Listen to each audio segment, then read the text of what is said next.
কোরআন পড়ুন কোরআন বুঝুন এই স্লোগানের মধ্য দিয়ে ভোলা সদর উপজেলার ভেদুরে ইউনিয়নে আমিনা খাতুন হিফজুল কোরআন মহিলা মাদ্রাসা মাঠে হিফজুল কোরআন প্রতিযোগিতা 2025 অনুষ্ঠিত হয়েছে। আউযু বিল্লাহি মিনাশ শাইতানির রাজীম। ইবদাতুল কোরআন ফাউন্ডেশনের উদ্যোগে বৃহস্পতিবার সকাল 9টায় হাফেজ মাওলানা আব্দুল ফাহিমের সঞ্চালনায় উক্ত প্রতিযোগিতা অনুষ্ঠান শুরু হয়। এরপর বিকেল 4টায় উক্ত কোরআন প্রতিযোগিতা অনুষ্ঠান শেষ হয়। এটি ভোলা জেলায় সবচেয়ে বৃহৎ কলেবরে হিফজুল কোরআন প্রতিযোগিতার আয়োজন বলে জানিয়েছেন আয়োজকরা।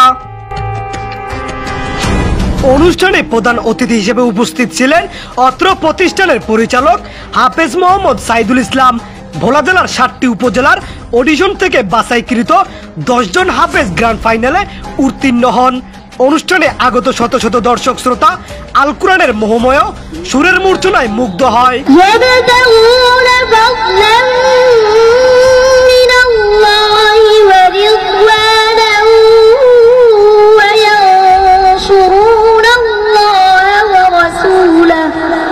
পরে অনুষ্ঠান শেষে বিজয়ীদের মধ্যে নগদ অর্থ পুরস্কার ও ক্রেস্ট বিতরণ করা হয়।